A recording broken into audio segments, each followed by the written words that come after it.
በመቀጠልስ ባለፉት ጊዜያት ስታቀርቧቸው የነበሩትን ትንታኔዎችና መረጃዎች ስከታተል ነበር። በመሆኑም በአብዛኛው ሐሳብ ብስማማም አንዳንድ አታያዮች ላይ ግን ልዩነቶች አሉኝ። ልዩነቱን የፈጠረው ደግሞ ከናንተ በተሻለ መልኩ 4 ኪሎ ቤተ መንግስት ውስጥ የሚብላለውንና የሚታሰበውን በቅርበት የማወቅ ዕድል ስላለኝ ነው። ስለዚህ ጠቅላይ ሚኒስትሩ በአሁኑ ሰዓት ተስፋ ስላደረገባቸው ነገሮችና በስጋት ስለሚመለከታቸው ክስተቶች የሚከተለውን እላለሁ። ዳንኤል ክብረትን ያባረረው ጠቅላይ ሚኒስትር ለምን ዶክተር ደሳለኝን ለሹመታቸው? ለምክር ቤቱ ጠላቶቹንና ባላንጋራዎቹን ሲዘረዝር የፋኖን ስም ሳይጠራ ለምን ዘለለው? በእስር ቤት ያሉት እንዲወጡ ከሀገር የተሰደቱ አማራዎች ወደ ሀገራቸው እንዲመጡ ያስወሰነው ምክንያት ምንድን ነው? ጃዊሳውና ጽንፈኛው የሚለው ዘፈን ቆሞ ጅንታው መባል የጀመረው ለምን ነው? እነ ጄኔራል አለምሸት ደግፌ በአማራው ፈንታ አገዛዙን ያስከፋ ንግግር ያደረጉበት ሚስጥር ምንድን ነው? ብልጽግና አቋም የያዘባቸው አጀንዳዎች በጀዋር በኩል የተላለፉት ለየትኛው ጆሮ ነው በሚለው ጥያቄ ዙሪያ በበቂ ማስረጃ ላይ ተመስርቼ የሚከተለውን መረጃ ልልክላችሁ ወደድኩ።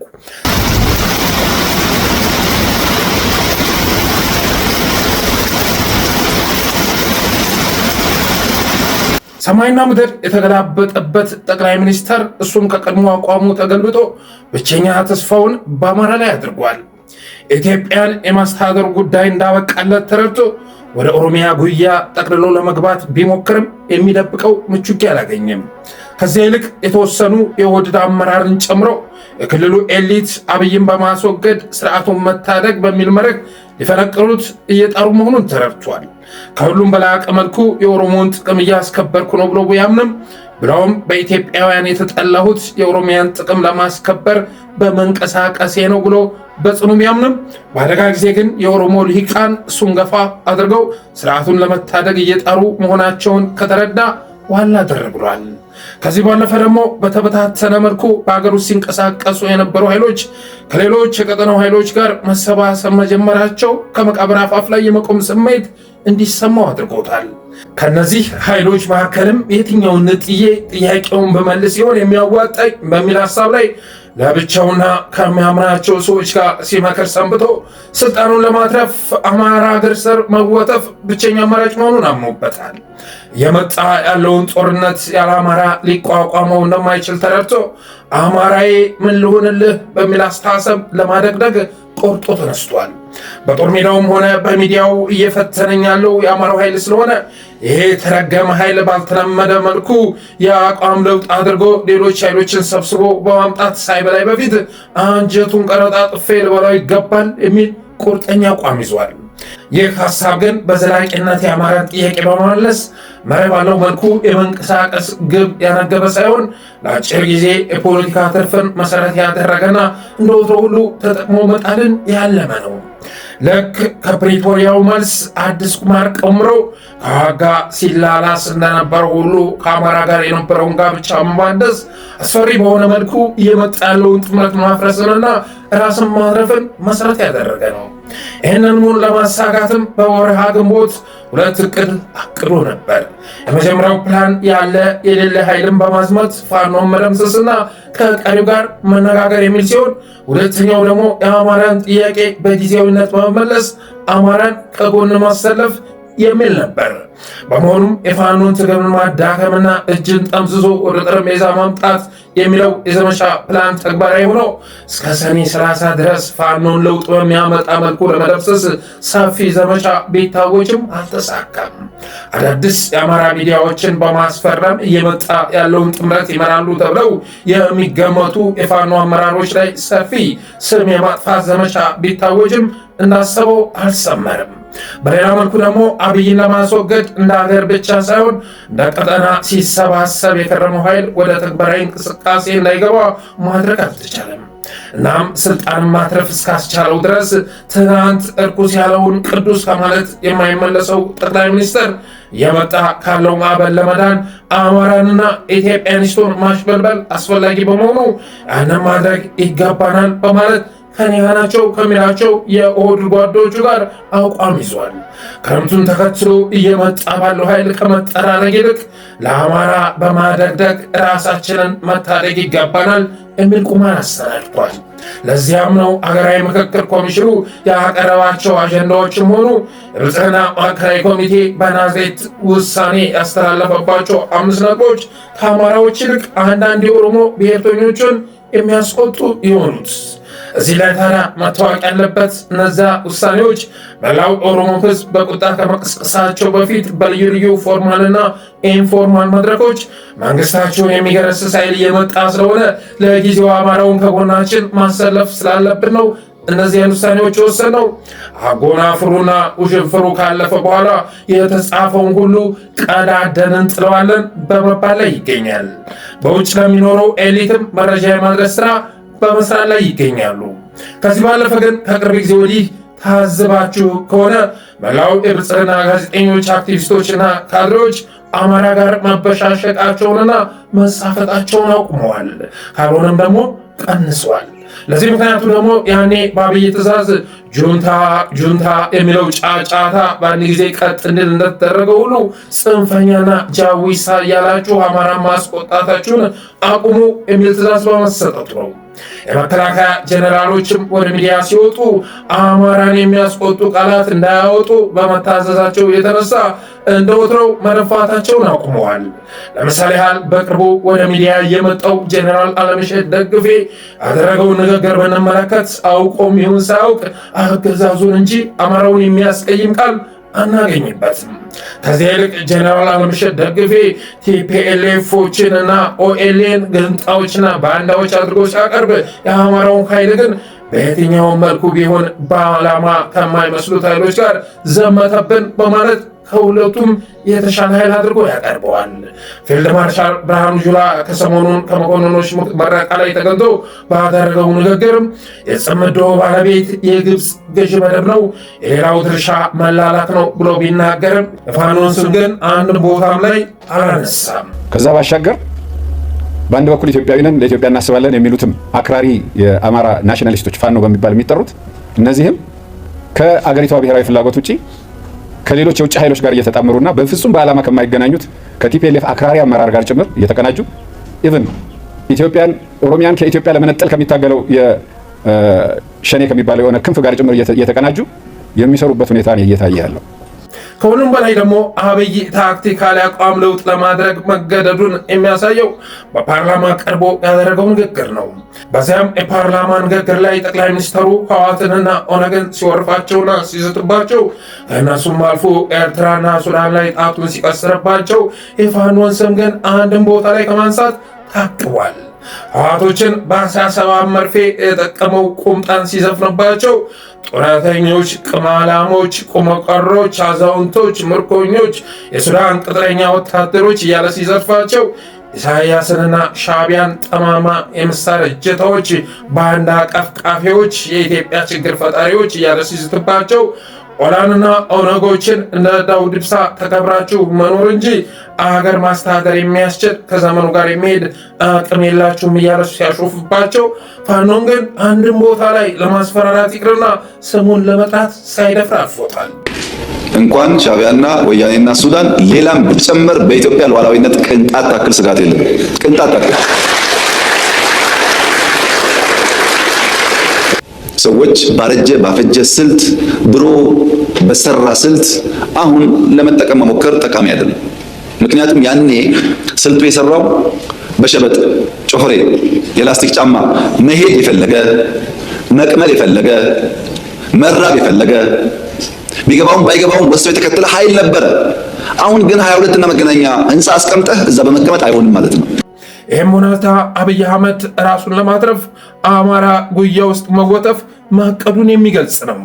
ከሁሉም በላይ ግን ምክር ቤት ስብሰባ በተጠራ ቁጥር ብሎም ዶክተር ደሳለኝ ጫኔ ጥያቄ በጠየቀ ቁጥር እሱም ብቻ ሳይሆን የመጣበትን አካባቢም ጭምር በመሳደብ የሚታወቀው ኤርትራ ተላላኪ በማለት የሚወርፈው ጠቅላይ ሚኒስተር በትናንቱ መድረክ ላይ ግን ከወትሮው ጠንከር ባለ መልኩ ለቀረበው የዶክተር ደሳለኝ ትችትና አስተያየት የማያውቁት ሀገር ሄዶ ቁርበት አንጥፉልኝ እንዳለው ጅብ እያለ በመሳደብ ፈንታ ከአንድም አራት ጊዜ ስሙን እየጠራ አብረን ብንሰራ እያለ ሲያንቆለጳጵሰው ነበር። እነዚህ ሳቢዎች የማያውቁት ሀገር ሄዶ ቁርበት አንጥፉልኝ እንዳለው ስጋ በሊታ ያስመስለዋል። ትምህርት ምን ያደርግላቸዋል? የጅብ ቆዳ እጃቸው ላይ አስረው ጥይት አይመታንም ብሎ የሚታገሉ ሰዎች ትምህርት ምን ያደርግላቸዋል? በቅርቡ አንድ ቦታ ላይ የጅብ ግልገል ተሸክመው ሲሄዱ አገኘናቸው። ለምን ሲባል ጥይት እንዳይመታን እና እነዚህ ድንቁርና ጌቶች ትምህርት እንዳይስፋፋ በብዙ የጎዱን ይገኛሉ። ለጊዜው ጥቅም ሲል አቋም የቀየረው እሱ ሆኖ ሳለ ዶክተር ደሳለኝን የዛሬው አስተያየቱ አቋሙን ቀይረው ወደኛ መምጣቱንና መደመሩን ያሳየ ነው እያለ እንደ ጓደኛ ሲያወራው ነበር። ክቡር አቶ ደሳለኝ ጫኔ የመጨረሻ ያሉት ንግግር የመጨረሻ ባይሆን የመንግስት ምኞት መሆኑንና በጋራ ሆነን ኢትዮጵያን እንድናገለግል በተከበረው ምክር ቤት ፊት ጥሪ ላቀርብላችሁ ፈልጋለሁ። ለሻይ ረፍት ወደ ውጭ በወጡበት ሰዓት ላይ ዶክተር ደሳለኝን በማጥመድ ብቻ ሳይሆን ለፖለቲካዊ ፍጆታ የሚሆን ቪዲዮ የሚቀርጽ ካሜራ በማጥመድ ዶክተሩን ሲተሻሸውና ሲያሽበለብለው ነበር። የአብይ አማሮች ጋር በመጠማመዳቸውና ከ4 ወር በፊት በተካሄደ የምክር ቤት መድረክ ላይ አብይ እንደ ዋነኛ ሰው የሚመለከተውን ዳንኤል ክብረትን በፋና የቦርድ ሰብሳቢነት ለማሾም ሲታቀድ የሚከተለውን አስተያየት በመስጠታቸው የሚታወቁት ዶክተር ደሳለኝ ጫኔ በሌሎች ፓርቲዎች ውስጥ መታቀፍም ሆነ በዚህ ምርጫ ውስጥ መሳተፍ ትርጉም እንደሌለው ተረድቼ ራሴን ከምርጫ ብያለሁ የሚል ቁርጠኛ አቋም ቢወስዱም ጠቅላይ ሚኒስትሩ ግን የአማራውን ድጋፍ ለማግኘት ከዳንኤል ክብረትና ከበለጠ ሞላ በላይ ዶክተር ደሳለኝ ጫኔ ወሳኝ ፖለቲከኛ ናቸው ብሎ በማመኑ የተነሳ ግልጽ የሆነ የሹመት ጥያቄ አቅርቦለታል። የሚገርመው ነገር ታዲያ አማራን አታልዬና አሽበልብዬ ከጎኔ ካላሰለፍኩ መትረፍ አልችልም ብሎ የደመደመው ጠቅላይ ሚኒስትር ከክርስቲያን ታደለ እኩል የሚጠላውን ዶክተር ደሳለኝ ጫኔን አመራር የማድረግ ፍላጎት እንዳለው መግለጹ ሳይሆን ያኔ ዶክተር ደሳለኝ በዳንኤል ክብረት ዙሪያ የሰጠው አስተያየት ተፈጻሚ መሆኑ ነው። ጠቅላይ ሚኒስትሩ አማራውን ለማጥመድ የኔ የሚላቸውን ግለሰቦች ወደ ሚኒስትርነት ቦታ ከመውሰድ ባለፈ አማራውና ኢትዮጵያኒስቱ የሚጠላቸውን ማስወገድ ያስፈልጋል። ከሁሉም በላይ ደግሞ የዳንኤል ክብረት ሴረኛ ምክክር ከሁሉም አጣልቶ ብቻ እንዲቆም አድርጎኛል። ወደ ሚዲያ በወጣ ቁጥር ተገቢነት የሌለው ንግግር እየተናገረ ከሀገር ውስጥ ኃይሎች ባለፈ ከዲያስፖራዎች ጋር አጣልቶኛል ብሎ የሚያምነው ጠቅላይ ሚኒስትር ዳንኤል ክብረትን ከቦርድ ሰብሳቢነት አንስቶ እናት ዓለም መለሰን ሰብሳቢ ማድረጉ ነው። ለምሳሌ አንዳንድ ጊዜ በውጭ የሚኖሩ ሰዎች የሚገርመኝ ሂደት አላቸው። ኢትዮጵያን የሆነ ነገር ያደርጋሉ፣ ይሟገታሉ። መጨረሻ ሲሞቱ ለምን ቅበሩን ይላሉ። ማን ባስጠበቀው ሀገር ነው ማን መጥቶ ቢቀበረው? አገር ዝመት ብትባል እኮ ያንን ምን ዘምተው? አሜሪካዊው አይዘምትም፣ ጃፓናዊ አይዘምትም፣ ጀርመናዊ አይዘምትም። እኔና እናንተ ነን ምን ዘምተው? እሺ እኛ ዘምተን ባከበርናት ሀገር ለምን ታዲያ ሌላ ነገር ይፈልጋሉ?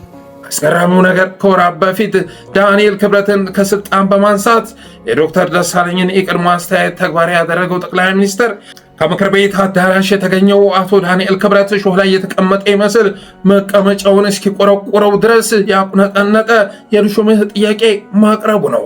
ቅርብ ጊዜ የመንግስት ተሿሚ ከሆኑ በኋላ ግን እያደረጉት ያለው እንቅስቃሴ ላሉበት የጠቅላይ ሚኒስትሩ የማህበራዊ ጉዳይ አማካሪነት ማይመጥን በዋነኝነት የጦርነት ፕሮፓጋንዳ አሳላጭና አቀጣጣይ ሆነው አግኝቻቸዋለሁ ብዬ አስባለሁ። በዚህ በጣም አዝናለሁ።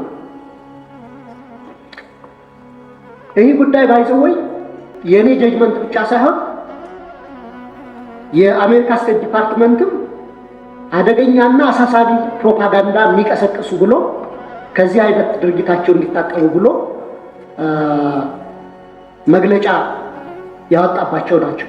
ከዚህ ባለፈ ግን በዘንድሮ ምርጫ ያልተሳተፈውና ከቦርድ ሰብሳቢነት በተነሳ ማግስት የምርጫ ቀንን ጠብቆ ህዝብ ጋር ለማበሻሸቅ የሞከረው አቶ ዳንኤል ክብረት ልክ እንደ ብልጽግና ጋዜጠኞችና አክቲቪስቶች ሁሉ አማራውን ከማብሸቅ ታቅቧል። ከሁሉም በላይ ግን አብይ አህመድ ከአማራ ጋር ለመሞዳሞድ ማቀዱንና የአቋም ለውጥ ማድረጉን የሚገልጸው ሁነኛ ንግግር በአንድ ወቅት ህወሓትን ለማጥመድ ባቀደበት ወቅት እና አቦይ ስብሃትንና ሌሎችን እስረኞች በመልቀቅ ያሳየውን ድንገተኛ አቋም በትናንቱ መድረክ ላይ መድገሙ ነው። ያለ አንድ ጥፋታቸው በማንነታቸውና በፖለቲካ አመለካከታቸው በተለያዩ እስር ቤት ያጎራቸውን የአማራ መሪዎች ለመልቀቅ ማቀዱ ነው።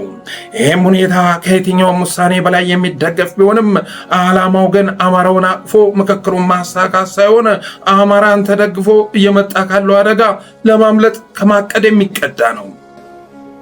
በምክር ቤት የነበራችሁ ሰዎች፣ ብርቱ ሰዎች፣ ሐሳባችሁን በግልጽ ለመናገር የደፈራችሁ ሰዎች፣ በሰላማዊ መንገድ ለመታገል የሞከራችሁ ሰዎች፣ ሐሳባችሁ ምንም ይሁን ምን በግልጽኝነት ለማቅረብ የሞከራችሁ ሰዎች ጀግኖች ናችሁ። ለኢትዮጵያ ዲሞክራሲ የማይናቅ ሚና ተጫውታችኋልና እናንተንም በእጅጉ ማመስገን እንፈልጋለን። በመጨረሻም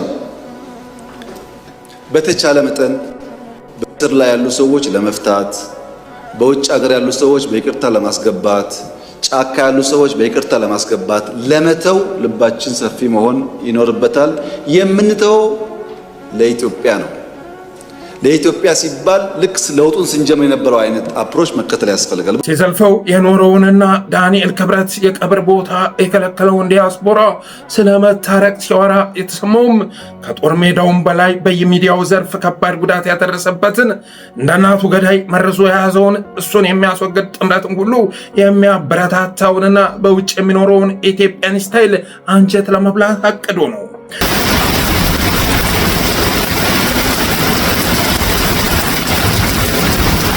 ጠቅለል ሲደረግ ጠቅላይ ሚኒስትሩ ወያኔ ሻዕቢያና ሱዳን ተባብረው ቢመጡም ምንም አያመጡም በማለት ከሚሰማው የጭንቀት ስሜት በተቃራኒ ሲናገር የተሰማው ጠቅላይ ሚኒስትር ለአጭር ጊዜም ቢሆን አማራን ጥያቄ የመመለስና የመለሳለስ አዝማሚያ አሳይቼ ከሚመጣው ማዕበል መዳን አለብኝ ብሎ ከወሰነ ወራቶች ተቆጥረዋል። እምቢ ያለውን የፋኖን ክንፍ በመቀጥቀጥ ግትር ያልሆነውን በመለማመጥ ያሰርኩትን በመልቀቅ ያስቀየምኩትን ይቅርታ በመጠየቅ ዝቅ ሲል ከአማራ ጉያ ከፍ ሲል ከኢትዮጵያንስቱ ጉያ መሸጎጥ ግድ ይለኛል ብሎ ደምድሟል።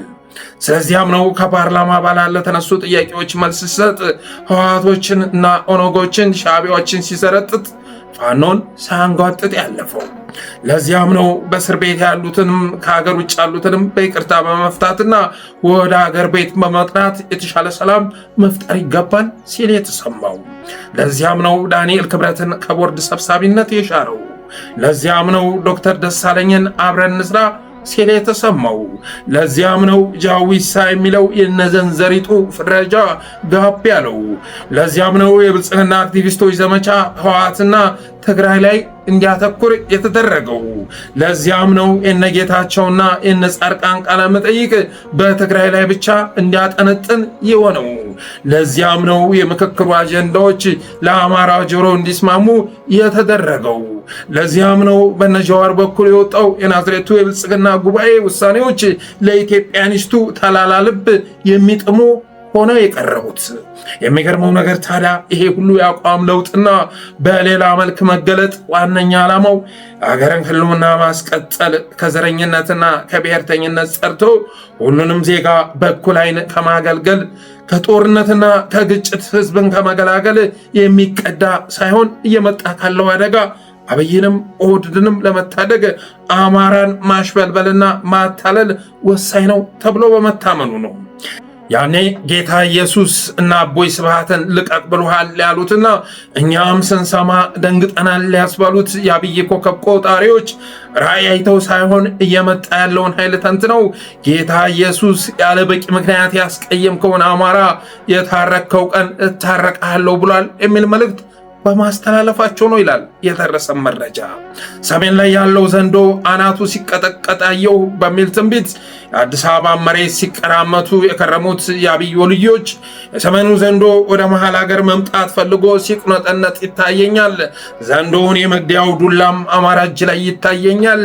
ስለዚህ ያሰርካቸውን አማራዎች በመልቀቅና በጊዜያዊነት የትግል አጀንዳዎችን ከአማራ መዳፍ በመንጠቅ ኢትዮጵያን ከቦ መሃሉን ከሚመኘው ዘንዶ ከመበላት ራስህን ጠብቅ በመባሉ የተነሳ ነው። ሌላ አማራጭ እንደሌለው የተረዳው ጠቅላይ ሚኒስትርም በአማራ ሕይወትና መስዋዕትነት እየመጣ ካለው አደጋ ለመዳን ጠላቶችን ሲዘረዝር ፋኖን እንደ አጋር መቁጠር መጀመሩን በሚገልጽ መልኩ ስሙን መዝለሉን በአሜሪካ ኤምባሲ በኩል እናትን ከዚህ በላይ መኩረፍ ተገቢ ስላልሆነ በሉ ወደ ቤታችሁ ተመለሱና እንተቃቀፍ ማለቱን በራያ ግንባር 30,000 ጀግና የአማራው ተራራው ሚሊሻና ፖሊስ አዝምቱልኝ፣ የታሰሩትንም ፍቱልኝ፣ ከሀገር የተሰደዱትን መልሱልኝ የሚል ትዕዛዝ መስጠት ጀምሯል። አሳዛኙ ነገር ታዲያ ከዚህም የአቋም ለውጥ ጀርባ ያለው የተለመደው ኦህዴዳዊና ጊዜያዊ ቁማር መሆኑ ነው። እናም የአብይ ስጋት በተቀረፈ ማግስት አማራን አዲስ አበባ አትገባም ብሎ ማገቱ፣ አማራ ክልል ገብቼ በድጋሜ ሕግ አስከብራለሁ ማለቱ፣ አማራን የኤሊት እያፈላለጉ እስር ቤት ማስገባቱ፣ ከፋኖች የገባ ጥቁር ክላሽ አለኝ እያሉ መደንፋቱና አማራን ማሰቃየቱ ይቀጥላል። ደግነቱ ግን በዚህ አብይ ቁማር የሚበላ አማራ አይኖርም። ይህ የኦህዴድ የአዛይ ቅቤ አንጓች ሴራ አማራ ህዝብ ላይ ዳግም ሊሰራ አይችልም በማለት መልከታዬን ቋጨው። አመሰግናለሁ። It's very clear that this region has gone through much. There's been a lot of pain. We can't ignore that. You can't deny that. But they expect that this crisis comes to an end sooner rather than later.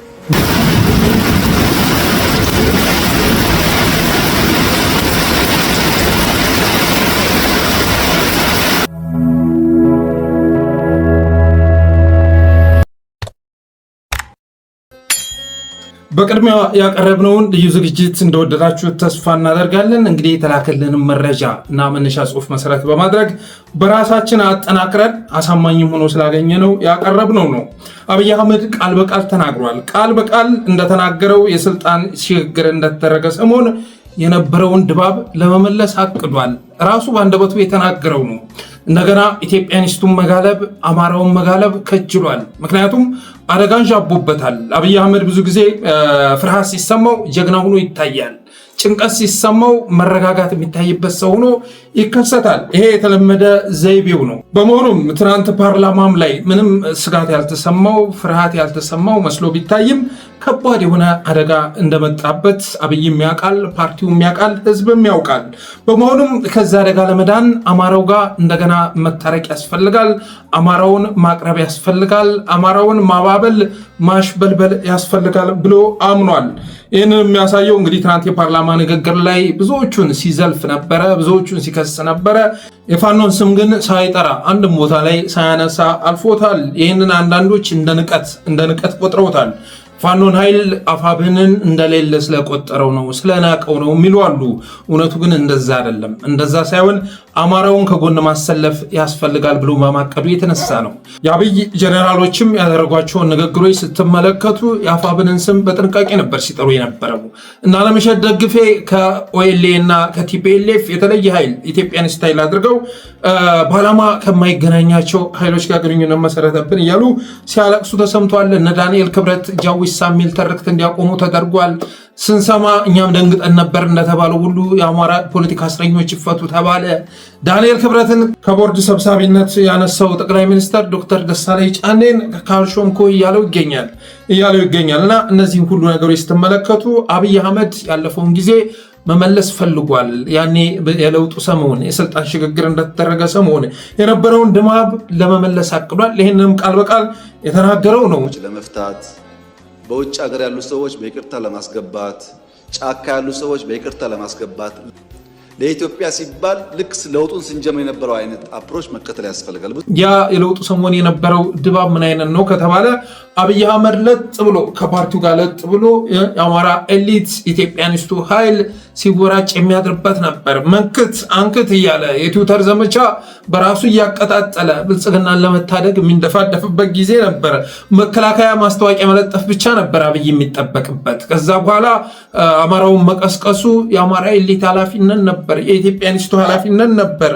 መዋጮ ሁሉ እየተሰበሰበ ይሰጠው ነበር። አብይ ዘና ብሎ የሚኖርበት ዘመን ነበር።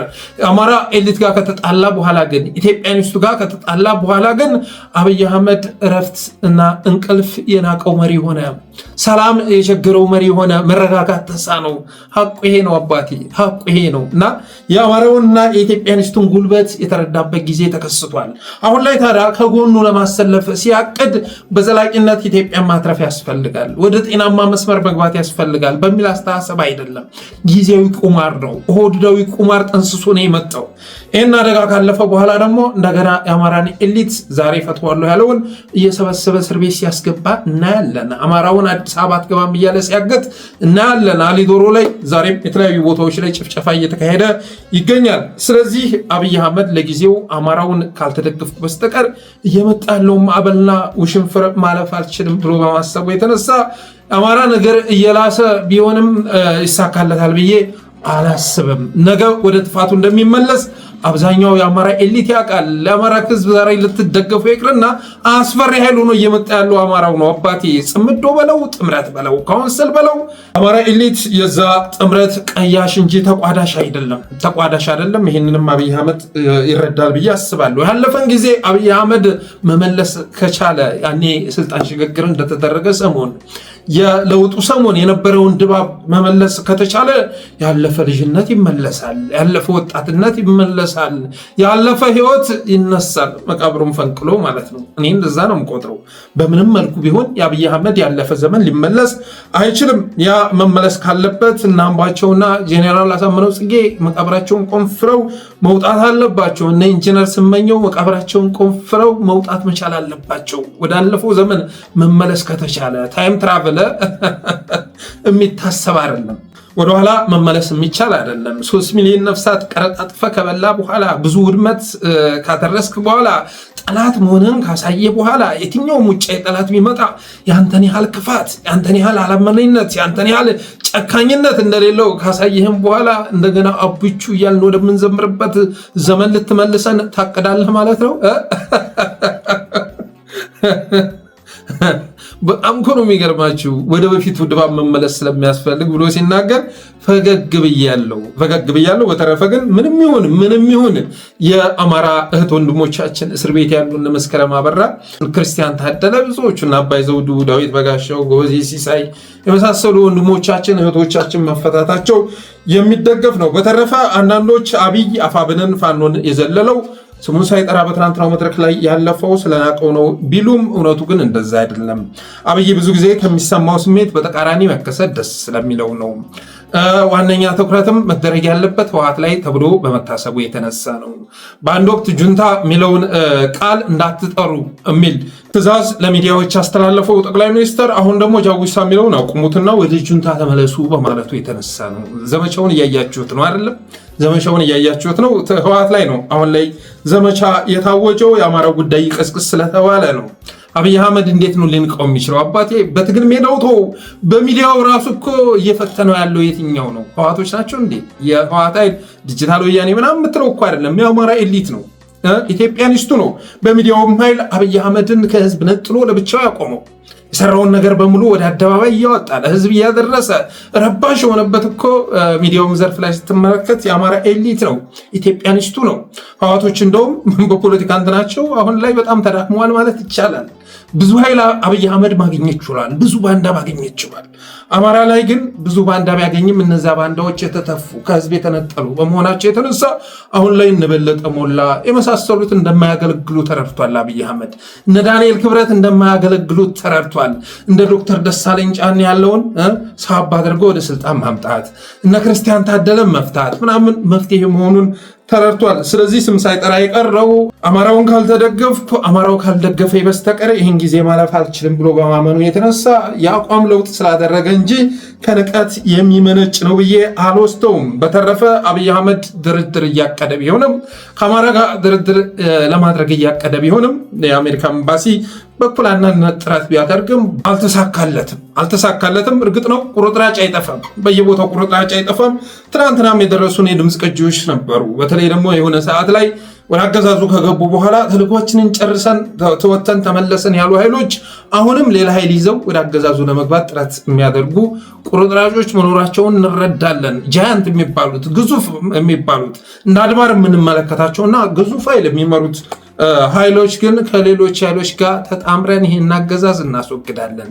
ኢትዮጵያ ሰላም የምታገኘው ህዝባችን በእኩልነት በነፃነት ሊኖር የሚችለው ይህን አገዛዝ ማስወገድ ስንችል ነው። አብይ አህመድ በዘላቂነት የህዝብንና የሀገርን ጥቅም የሚያስከብር ውሳኔ ሊወስን አይችልም። ኦህዴድም አብይም ያለፉት ጊዜያት ሲገመገም በቁማር የተካኑ ናቸው። በቁማር የሆነን ኃይል ያስፈርማሉ፣ ያከሽፋሉ፣ ይጥላሉ። ከዛ በኋላ ወደ ቀድሞ ጥፋታቸው ይመለሳሉ። ይህን ጠንቅቀው ስለሚያውቁ አብይ አህመድ አማራውን ለማሽበልበል አማራውን ለማታለል ጥረት እያደረገ ቢሆንም ይሳካለታል ብዬ አላምንም።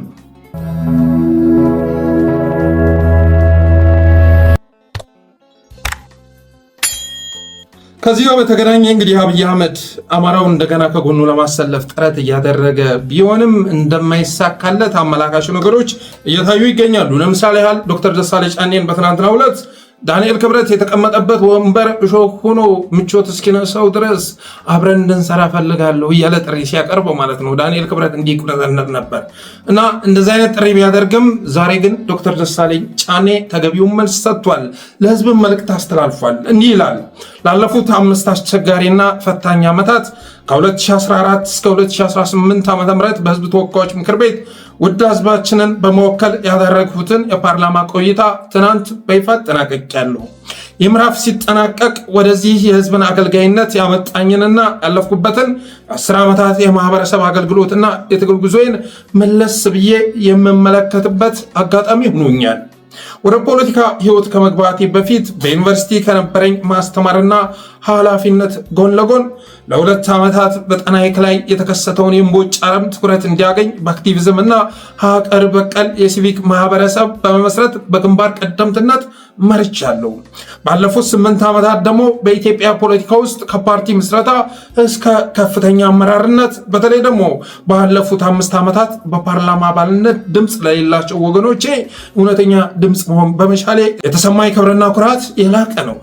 በእነዚህ እጅግ አስቸጋሪ ዓመታት በፈተናና በጭንቅ ሰዓት ለህዝብ የገባሁትን ቃል እንድጠብቅ እንዳልናወጥ በቅንነትና በድፍረት የህዝብን ችግርና ስቃይ በታሪክ ፊት እንድመሰክር ፍርሃት አርቆልኝ ማስተዋልና ጽናትን ላደለኝ እስከዚህ ሰዓትም በሰላም ላደረሰኝ ለቸሩ አምላክ ለልዑል እግዚአብሔር ክብርና ምስጋና ይድረሰው። ያለሱ መለኮታዊ ጥበቃና መሪነት ያለ ቅድስት ድንግል ማርያም ፍቅርና እናታዊ ምልጃ ይህንን ከባድ የህዝብ አደራ መወጣት ፈጽሞ አይቻልም ነበር። የባህር ዳር ከተማ መራጮችን ጨምሮ ላለፉት ዓመታት እያንዳንዱን የፓርላማ ውሎዬን እየተከታተላችሁ አስተያየትና ምስጋና የቸራችሁኝ በተለይ ደግሞ ከ2 ዓመት ከመንፈቅ በፊት ለ45 ቀናት በታሰርኩበት ወቅት በጸሎትና በሐሳብ ያገዛችሁኝ ውድ ወገኖቼ በየአጋጣሚው የለገሳችሁ የፍቅር ጉልበቱ ነኝ ዛሬ በኩራትና በነጻ ህሊና የህዝብ አገልግሎቴን እንድፈጽም አድርጎኛል።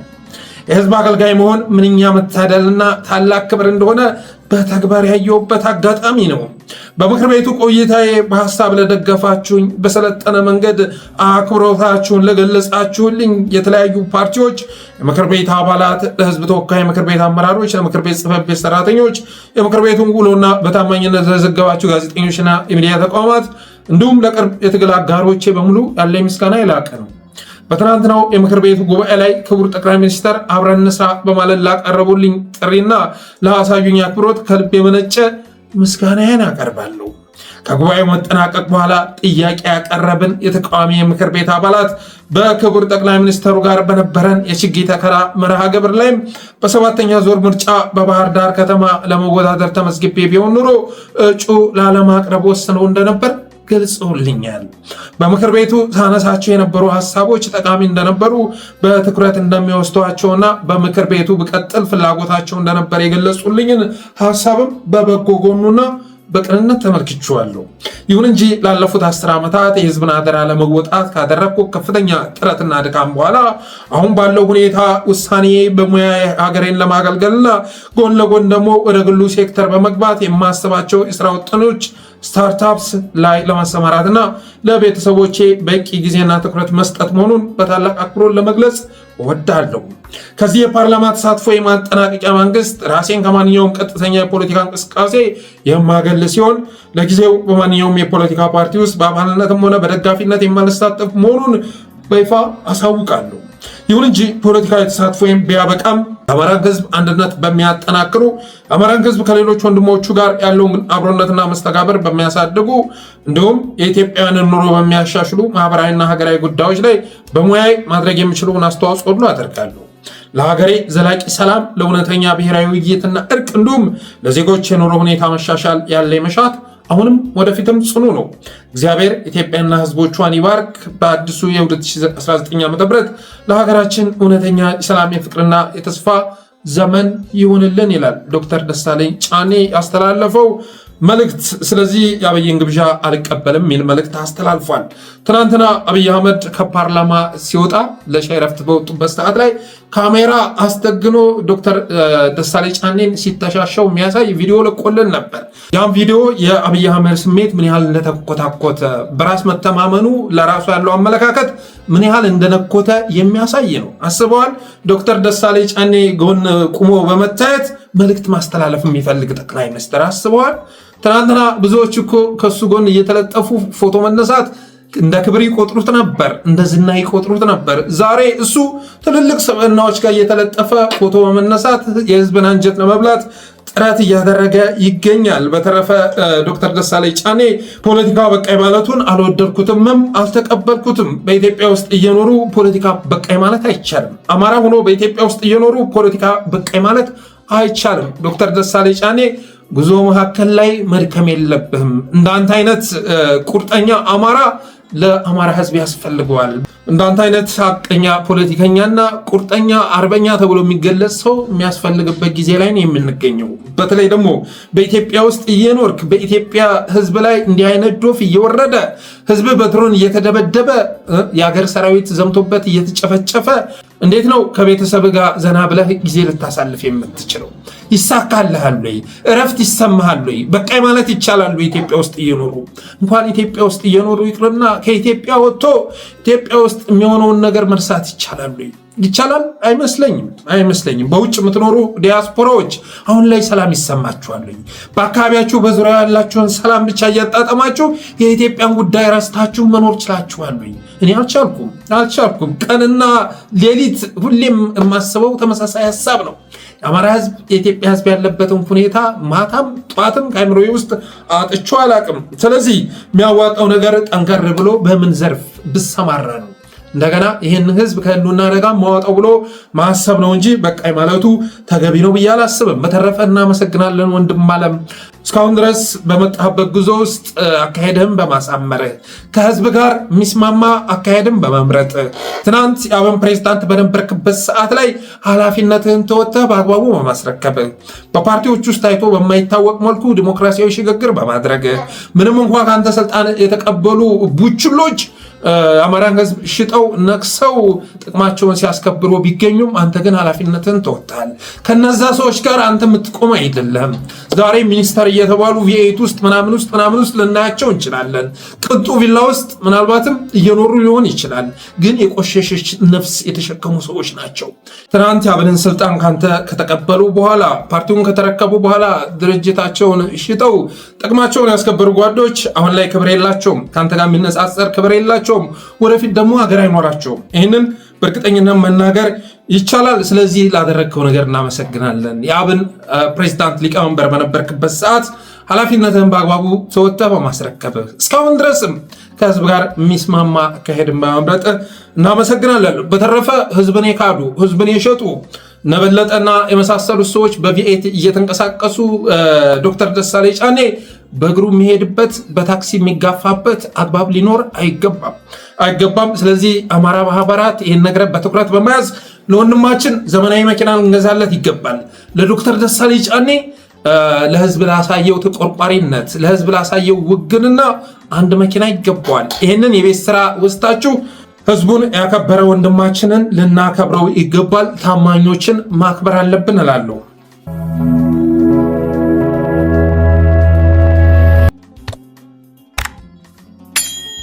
ሌላው የቋሪትን ህዝብ ወክለው የምክር ቤት አባል የነበሩት የተከበሩ አቶ ሀብታሙ በላይነህ የቴዎድሮስ እዝን መቀላቀላቸው ተሰምቷል። ሀብታሙ በላይነህ ማለት የሆነ ሰዓት ላይ ታግቶ የነበረ ወንድማችን ነው። የቋሪትን ህዝብ ወክሎ የህዝብ ተወካዮች ምክር ቤት አባል የነበረው ክርስቲያን ታደለ ነው። ይህኛው ደግሞ የክልል ምክር ቤቶች አባል የነበረ ወንድማችን ነው፣ ሀብታሙ በላይነህ ማለት ነው። የቴዎድሮስ እዝን መቀላቀሉ ተሰምቷል። ሰላማዊ ትግል አብቅቶለታል። ከዚህ በኋላ ይህንን አገዛዝ በፓርቲ ትግል ማስወገድ አይቻልም፣ መታገልም አይቻልም። ማስወገድ ይቅርና መታገል የሚቻልበት ሁኔታ የለም። ስለዚህ ያለው አማራጭ ብረት ማንሳት ነው በሚል አስተሳሰብ ፋኖ መቀላቀሉ ተሰምቷል። አንድ ጄኔራልም እንደዚሁ ትግሉን መቀላቀሉን ሰምተናል። ስሙ የማይጠቀስ ጄኔራል፣ ለጊዜው ስሙ የማይጠቀስ እዝን መቀላቀሉን የደረሰ መረጃ ያመለክታል።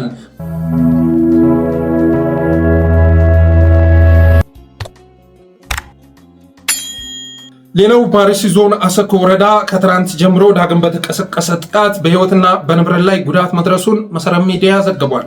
በአርሲ ዞን አሰኮ ወረዳ፣ አሰኮ ማለት ከዚህ በፊት ጥቃት የተፈጸመ ቦታ ነው። ከትናንት ጀምሮ ዳግም በተቀሰቀሰ ጥቃት በህይወትና በንብረት ላይ ጉዳት መድረሱን መሰረት ሚዲያ ዘግቧል። በትናንቱ የፓርላማ ውሎ ላይ ጠቅላይ ሚኒስትሩ ግጭቱ የተቀሰቀሰው መንግስታችንን እንመርጣለን ባሉና አናስመርጥም ባሉ ኃይሎች መካከል ነው በማለት እውነቱን ለመካድ ቢሞክርም ዛሬም ጥቃቱ ግን ተጠናክሮ ቀጥሏል። እሺ የዛሬው ጥቃት ከምን የመነጨ ነው ከምን የመጣ ነው ብለን መጠየቅ እንወዳለን። ዛሬም ምርጫውን ለማደናቀፍ ታቅዶ የተለኮሰ ወይም የተቀሰቀሰ ነው ወይ ብለን መጠየቅ እንወዳለን። የሆነ ሆኖ ግን በአሰኮ ወረዳ ኔትወርክ ተቋርጧል። ካድሬ ስልክ እየነጠቀ ነው። መንደር ለመንደር እየዞሩ ካድሬዎች ስልክ እየነጠቁ መሆናቸውን መረጃ እንዳይወጣ ተብሎ ማለት ነው መሰረት ሚዲያ ዘግቧል። ስለዚህ ጠቅላዩ የትናንት ንግግር ምርጫ ለማክሸፍ እንጂ ንጹሐንን ለመጨፍጨፍ ታቅዶ አይደለም በአርሲ የተፈጸመው ጥቃት በማለት ቢናገርም ያ ንግግሩ ውሸት መሆኑን የሚያረጋግጥ ጥቃት ዛሬም በአርሲ ተከስቷል። የአርሲ ወገኖቻችን ማንም እንደሌላችሁ ተረድታችሁ ስለራሳችሁ ህልውና ማሰብ መጀመር አለባችሁ። ወለጋ ላይ በየቀኑ ሲፈጸም የነበረውን ጭፍጨፋ ማስቆም የተቻለው እንዴት ነው ብሎ በማሰብ እናንተም ተመሳሳዩን ነገር ማድረግ አለባችሁ። ስንት ዙር ስትጨፈጨፉ ነው በቃኝ የምትሉት? ወይ አካባቢውን ለቆ መውጣት ነው አንዱ አማራጭ። ያ ካልሆነ ደግሞ ራስን መከላከል ነው። ማንም ጥጋበኛ አጋጣሚ ባገኘ ቁጥር እየመጣ እንደ ፋሲካ ዶሮና በግ ሊያርዳችሁ አይገባም። ስለዚህ መንግስትም እያለመጠ መሆኑን ተረድታችሁ እስካሁን ድረስ ከጥቃት ሊታደጋችሁ ይቅርና የጥቃቱ ምንጭ ራሱ ለመናገር አለመድፈሩን ተረድታችሁ ጥቃት አድራሹንም በግልጽ ለመናገር አለማሰቡን ተረድታችሁ ቅንጣት ታክል እናንተን የመታደግ እናንተን የማትረፍ ቁርጠኝነት እንደሌለው ተረድታችሁ ራሳችሁን ለመታደግ መሞከር አለባችሁ ማለት እወዳለሁ። በተረፈ የቤት ታሪፍን በተመለከተ የቤት ኪራይ ተመንን በተመለከተ ዛሬ አዲስ መረጃ ወጥቷል። አገዛዙ ዓመታዊ ጭማሬ 11.5 በመቶ እንዲሆን ወስኛለሁ ብሏል። ከ11.5 በመቶ በላይ ዓመታዊ ጭማሬ ማድረግ አይቻልም በማለት ወስኗል። ነገ ደግሞ ቤት መንጠቅ ይጀምራል። ትርፍ ቤቶችን መንጠቅ ይጀምራል። አያደርገውም ብላችሁ የምታስቡ ካላችሁ ተሳስታችኋል። ኦህዴድ የሚመራት ሀገር ውስጥ ምንም ነገር ሊደረግ ይችላል። ንብረት አለኝ ማለት አይቻልም። ኦህዴድ በሚመራት ሀገር ውስጥ ንብረት አለኝ፣ ህይወት አለኝ፣ ልጅ አለኝ ማለት አይቻልም። ወፈፍ ያደረገው ቀን የልጆችህን የቤተሰብህን ህይወት የሚነጥቅ አደጋ ጠምቆልን ይመጣ ይችላል። ጎጆውን ሊያወድመው ይችላል። ያለህን ድርጅት ፋብሪካ የምትለውን ነገር ሁሉ ሊያወድመው ይችላል። ኦህዴድ በሚመራት ሀገር ውስጥ ማይታሰብ ነገር ስለሌለ በህይወት መኖር ያለባቸውና የሌለባቸው ተብለው የተደለደሉ ዜጎች በመኖራቸው የተነሳ የማይደረግ ነገር ይኖራል ተብሎ አይታሰብም። በተረፈ ግን ከአርቲስቶች ቴዲ አፍሮ፣ ከፖለቲከኛ ዶክተር ደሳለኝ ጫኔ፣ ከጋዜጠኛ ኤልያስ መሰረትን ማመስገን እወዳለሁ። እንደ ጠለስ ሚዲያና እንደ አሳየ ደርቤ እስካሁን ድረስ ለህዝብ ድምጽ በመሆናቸው ከአርቲስቶች ቴዲ አፍሮን፣ ከፖለቲከኛ ዶክተር ደሳለኝን፣ ከጋዜጠኛ ኤልያስ መሰረትን ማመስገን እወዳለሁ። ይህ ማለት ግን እነ ዶክተር አበባውን ረስቼ አይደለም፣ እነ ክርስቲያን ታደለን ረስቼ አይደለም። ስንት ጋዜጠኞችን የህዝብ ተወካዮች ምክር ቤት አባል የነበሩ እነ ዮሐንስ ቦያለውን፣ ካሳ ተሻገርን፣ የአብኑን ዶክተር ቴዎድሮስ ኃይለማርያምን ረስቼ አይደለም። እነዚህ ጀግኖችማ ለህዝብ አንደበት ከመሆንም ባለፈ የህዝብን ስቃይና መከራ ተሸክመው ከፍተኛ ዋጋ እየከፈሉ ናቸው። እናንተንም የሚክስ ጊዜ ይመጣል። ወንድሞቻችን ከእስር ቤት ይውጡ እንጂ እነሱንም የሚክስ ጊዜ ይመጣል። ብዙ ዋጋ ከፍለዋል። እድሜያቸውን አባክነዋል። የመስሪያ ዘመናቸውን አባክነዋል። ግን ያንን የሚያካክስ ነገር ነገ ማድረጋችን አይቀርም። ዛሬ እያንዳንዱ አማራ ባትሎ ማንም መርዳት እንዳለበት፣ ማንም መርዳት እንደሌለበት፣ ማንም ማስተዋስ እንዳለበትና እንደሌለበት ሁሉም የተደናገረበት ጊዜ ላይ የምንገኝ ቢሆንም አጀንዳው በመብዛቱ የተነሳ መረሳት የሌለባቸውን ወንድሞች የረሳን ቢሆንም የምናስታውስበት ጊዜ ይመጣል ማለት ወዳለው። በተረፈ አርቲስት ቴዲ አፍሮ ባለፈው በዘፈነው ዘፈን ምክትል ስራ አስኪያጇ ታስራ ነበር። ከ3 ከ4 ወራት እስር በኋላ ከትናንት ወዳ ነው የተፈታችው ምክትል ስራ አስኪያጇ። ሌሎችም የስራ ባልደረቦቹ እንደዚሁ ከፍተኛ የሆነ የዋስትና ገንዘብ ከፍለው እንዲወጡ ተደርጓል። አስቴር አወቀስ ምን ብላ መጣች? አስቴር አወቀ ገላገላ የሚለውን የድሮ ዘፈን ከእንደገና ሪሚክስ አድርጌ ልለቅላችሁ ስለሆነ ተሻምታችሁ ግዙኝ፣ አዳምጡልኝ በማለት ላይ ትገኛለች። ገላገላ ከሚለው አስተሳሰብ የምትወጪው መቼ ነው? ገላገላ ከሚለው አስተሳሰብ ወጥተሽ ስለሚታረዱ ወገኖችሽ ድምፅ የምትሆኙ መቼ ነው? በምታለቅስ ሀገር ውስጥ እድሜ ልክሽን እንደደነሽ ስታሳልፊ ትንሽ አይሸመምሽም ወይ? አገርሽን ትወጃታለሽ ወይ? አገርሽን የምትወጃት ወይ ጥምና በዜማ ብቻ ነው ወይ? ህዝብ ሲያለቅስ አይሰማሽም ወይ ብለን መጠየቅ እንወዳለን። ከዛ ባለፈ ቢያንስ እንኳ ምቹ ጊዜ ሲመጣ በአግባቡ የምናዳምጣቸውን ዘፈኖች ባታረክሻቸው ምን አለበት? ይህን ያህል የገንዘብ ፍቅር የሚያናጉዝሽ ሰው ነሽ ወይ ብለን መጠየቅ እንወዳለን። የገንዘብ ፍቅር ይመስለኛል ነዋይ ደበበ የድሮ ዘፈኖችን ወዳቸው ነበር። የሆነ ሰዓት ሪሚክስ አድርጎ ካመጣቸው በኋላ ነዋይ የሚባል ዘፋኝ አስጠላኝ። ፖለቲካው ውስጥ ገብቶ ሲንደፋደፍ ደግሞ አሁን ላይ እንትን የነካው እንጨት መሆኑ የሚዘነጋ አይደለም። አስቴር አወቀም ገንዘብ ለማግኘት ካላት ጥማት የተነሳ ገንዘብ ለማግኘት ካላት ረሃብ የተነሳ እነዛን በሰላማዊ ጊዜ ስናዳምጣቸው የነበሩ ዘፈኖቿን እንኳ ዛሬ ኳሊቲያቸውን አውርዳ ሪሚክስ አድርጌያችኋለሁ ገላገላ በሚል ርዕስ ሪሚክስ አድርጌ ገላገላ የሚል አልበም ይዤ መጥቻለሁ እያለ ትገኛለች። ስለ ሀገር ስለ ወገን ብዘፍኒ ጥሩ ነው። ከቴዲ አፍሮ ብትማሪ ጥሩ ነው። እነ ኤፍሬም ታምሩ ሌሎችም ጉምቱ አማራ አርቲስቶች አንድ ቀን እንኳን ለወገናችሁ ድምፅ ለመሆን ብታቅዱ ብታስቡ መልካም ነው በማለት የዛሬ ዝግጅቴን እቋጫለሁ። በተረፈ የጠለስ ሚዲያ ሜምበር ሰብስክራይበር በመሆን ስቲከሮችን በማበርከት ሚዲያቸውን አበረታቱ ብዬ ዛሬ ዝግጅቴን እቋጫለሁ። ክበሩልኝ።